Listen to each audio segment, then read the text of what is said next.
Oi pessoal, bem-vindos ao primeiro vídeo do canal Livros e Cura. O primeiro vídeo não poderia ser diferente. Hoje eu vou falar sobre uma das minhas escritoras favoritas da vida, a rainha do crime, Agatha Christie. Agatha escreveu mais de 80 obras, muitas delas foram adaptadas já para o cinema, para a TV e também para o teatro. Ela é considerada a escritora de ficção mais vendida de todos os tempos, só ficando para trás da Bíblia e de Shakespeare. Suas histórias de mistério são famosas pelos enigmas engenhosos, pistas escondidas e finais surpreendentes. Agatha foi a criadora de dois dos detetives mais icônicos da literatura, Hercule Poirot, que coincidentemente é o meu personagem favorito de toda a literatura, inclusive tem uma tatuagem pra ele, e também por Miss Marple, uma senhorinha bem curiosa, mas que desvenda crimes só de observar o ambiente. Pela quantidade de livros publicados, eu sei que muita gente fica se perguntando por onde começar. Então hoje eu vou te dar algumas dicas tanto de livros quanto de estratégias que você pode fazer para aproveitar sua leitura ao máximo. Embora o seu primeiro livro tenha sido publicado em 1920, O Misterioso Caso de Styles, a escrita é super fluida e envolvente. É aquele tipo de escrita acessível e tranquila, sabe? Agatha segue uma espécie de receita de bolo. Isso quer dizer que seus livros têm algumas semelhanças na estrutura, mas os finais são sempre surpreendentes. Mesmo grande parte de seus livros envolvendo crimes e investigações, os livros da Agatha são super tranquilos, mesmo para quem tem medo e não gosta de coisas muito sangrentas. Eu costumo dizer que além de rainha do crime, a Agatha também é rainha dos Cozy Mysteries. Para quem nunca ouviu falar nesse termo, Cozy Mystery é uma espécie de subgênero dentro do romance policial que se caracteriza por uma ambientação acolhedora, sabe? Nesse tipo de mistério, você não vai ver coisas sangrentas, cenas sexuais e palavrões. Realmente são mistérios bem confortáveis. A história geralmente acontece em uma cidadezinha pequena, com personagens cativantes, e o mistério vai se desenvolver também em cima das relações interpessoais e de um detetive ou de algum observador curioso que vai tentar desvendar e investigar esse mistério. Eu considero uma espécie de grande fofoca, sabe? Mas chega de enrolação e vamos embora para as dicas. Eu quero começar fazendo a indicação de 3 livros que eu acho ótimas opções para quem quer começar a entrar nesse mundinho da Agatha Christie. Eu vou separar esses 3 livros em 3 categorias. A primeira é História com o Detetive Hercule Poirot, a segunda é História com a Miss Marple e a terceira é uma história mais individual, que não tem especificamente um detetive. Nossa terceira categoria, sendo de um livro mais independente, os livros da Agatha não precisam de ordem. Você pode ler qualquer um, não precisa ler um para depois ler outro, não. São livros independentes no geral. Mas essa terceira categoria é uma categoria em que a gente não tem um detetive especificamente. O primeiro livro que eu indico para quem quer começar é O Assassinato de Roger Ackroyd. Nesse livro nós teremos Hercule Poirot como detetive. Eu vou contar para vocês um pouco da sinopse desse livro. Em uma noite de setembro, o milionário Roger Ackroyd é encontrado morto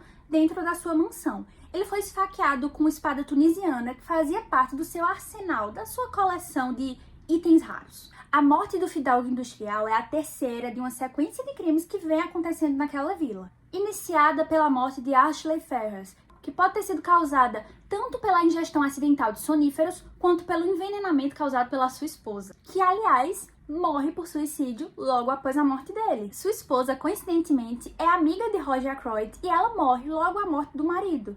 Então as coisas começam a ficar meio estranhas e começam a pensar, será que esses 3 crimes, essas 3 mortes, elas se conectam? Os 3 crimes em série chamam a atenção de uma velha chamada Caroline Shepard, que curiosamente é irmã do médico da cidade e também o narrador do livro. Caroline começa a suspeitar que as mortes têm alguma relação, já que a Miss Ferrars era amiga de Roger, ela morreu, seu marido morreu e o Roger também morreu. Então ela pensa, talvez tenha alguma coisa errada aí. E aí que entra Hercule Poirot. Coincidentemente, Poirot tá passando umas férias nessa vilinha e Caroline o convida para investigar esse mistério. Ameaça, chantagem, vício, tudo isso a gente vai encontrar aqui nessa história, inclusive uma carta muito suspeita deixada pela Miss Ferrars. Pra mim, esse é o livro ideal para quem quer ler Agatha pela primeira vez. Embora não seja o meu livro favorito dela, eu acho esse livro maravilhoso, muito fácil, muito simples, muito organizado. Então, se você vai ter o primeiro contato com a Agatha, eu acho que essa é uma opção perfeita. O segundo livro que eu vou indicar, curiosamente, é um livro que eu li há muito tempo. Foi um dos primeiros livros da Agatha que eu li. E eu confesso, gente, que eu fiquei bem surpresa com a audácia da Miss Marple na resolução desse crime. Um corpo na biblioteca.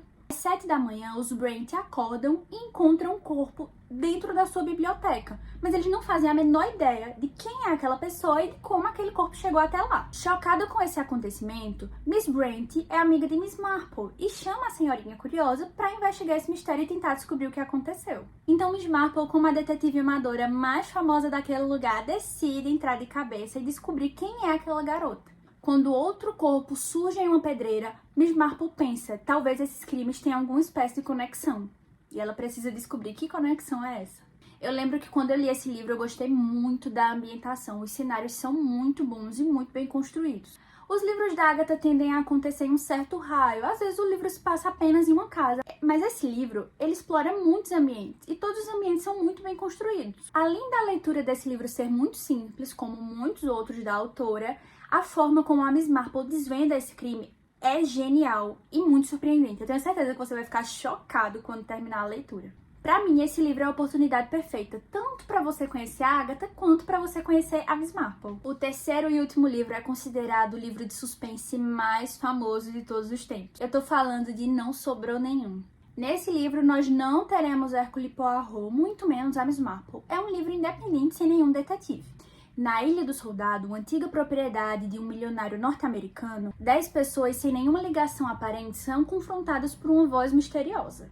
Essa voz fica contando fatos marcantes sobre a vida de todas essas pessoas que estão nessa ilha. Convidados pelo Mr. Owen, eles não fazem muita ideia de por que estão naquela ilha, muito menos de quem é direito a pessoa que os convidou. Ou seja, eles receberam um convite para passar um tempo numa ilha luxuosa de uma pessoa que supostamente os conhecia. Eles foram, chegaram lá e fizeram, meu Deus, quem foi a pessoa que nos chamou? Porque a gente não sabe muito bem. Foi uma ligação meio esquisita, mas todo mundo decidiu passar umas férias numa ilha luxuosa. Entretanto, já na primeira noite, o mistério abala esses convidados. Todos são suspeitos, todos são vítimas e todos são culpados. E nesse clima de tensão e desconforto, mortes começam a acontecer e eles não conseguem contato com o continente. Isso devido a uma tempestade que vem acontecendo naquele lugar, ou seja, eles estão ilhados e mortes começam a acontecer.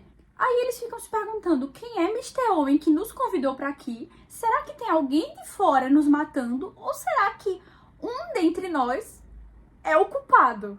Imagina você tá numa ilha, não tem muita certeza de por que tá ali, tá com um monte de desconhecido, foi passar férias, as pessoas começam a morrer, você não sabe quem tá matando, tem uma voz misteriosa soltando segredos sobre vocês. Enfim, vira um grande caos e um grande mousse. Esse livro é genial e tem uma atmosfera muito diferente dos outros livros da Agatha. Você consegue imaginar com facilidade aquela ilha cinza, no meio do nada, a tensão dos personagens com medo de serem as próximas vítimas. Então eu tenho certeza que se você começar a ler Agatha por esse livro, você vai se apaixonar por ela. Indicações finalizadas, agora eu vou dar uma dica importantíssima que eu costumo dar para todo mundo que decide ler Agatha pela primeira vez. A dica que eu sempre gosto de dar para quem vai ler Agatha pela primeira vez é sempre tenha papel e caneta por perto. Anote o nome dos personagens assim que eles aparecem e coloque alguma característica dele do ladinho. Tipo, Flora, sobrinha de Roger Ackroyd, uma menina delicada e jovem. Isso vai te ajudar muito, confia em mim. A Agatha tem o hábito de escrever histórias com muitos personagens. E o problema é que às vezes ela se refere ao mesmo personagem pelo sobrenome, pelo primeiro nome, pelo nome de casada, nome de solteiro, principalmente quando são mulheres. Então, se você não estiver prestando atenção, você vai misturar todos os personagens, acredite. Escreva o nome em um papelzinho que isso vai te ajudar muito. Isso pode te confundir no começo, mas se você fizer, se você anotar no papel, a leitura vai fluir tranquilamente e lá pela metade do livro você já vai ter se acostumado com todo mundo, não vai nem mais precisar olhar para esse papel. Tem gente que não sente nem a necessidade de escrever e consegue ler tranquilamente, mas eu recomendo fazer isso porque tem muita gente que lê fora de casa, lê no ambiente de trabalho, na escola, na faculdade e às vezes a atenção ela não tá tão boa. Então, se você não tiver os nomes dos personagens, pode ser que você acabe confundindo um com o outro. Então, isso vai te ajudar bastante. Eu, por exemplo, a primeira vez que fui ler Agatha Christie, eu sofri um pouco. Não pela escrita, a escrita dela é muito fácil e fluida, mas tinha muitos personagens e aí eu fiquei um pouco perdida, sabe? Eu pensava, meu Deus, se o nome dessa pessoa é X, por que agora a Agatha tá chamando ela de Y? Eu demorei a entender que era nome de casado, nome de solteiro. Então, quando eu pensei em pegar um papel, pegar uma caneta, escrever isso, escrever algumas características, Aí desandou, aí eu já li mais de 25 livros da Agatha fazendo isso e super rolou, sou completamente apaixonada pela escritora. Enfim, a Agatha é uma autora que se reinventa a cada leitura e eu tenho certeza que algum desses livros vai te fisgar. Embora meus livros favoritos da Agatha sejam outros, eu acho que essas são as melhores opções para você começar a conhecer a Agatha e ler os livros dela pela primeira vez. Eu espero muito ter ajudado e eu já tô curiosa para saber se vocês já leram algo da Agatha, se gostaram, se querem ler e se as dicas funcionaram. Se você gostou das dicas, não esquece de curtir, se inscrever no canal e compartilhar esse vídeo com algum amigo seu que queira ler Agatha pela primeira vez. Eu espero muito que vocês tenham gostado desse vídeo, é a primeira vez que eu apareço aqui no YouTube, mas eu estou empolgada e quero aparecer mais. É isso. Um beijo!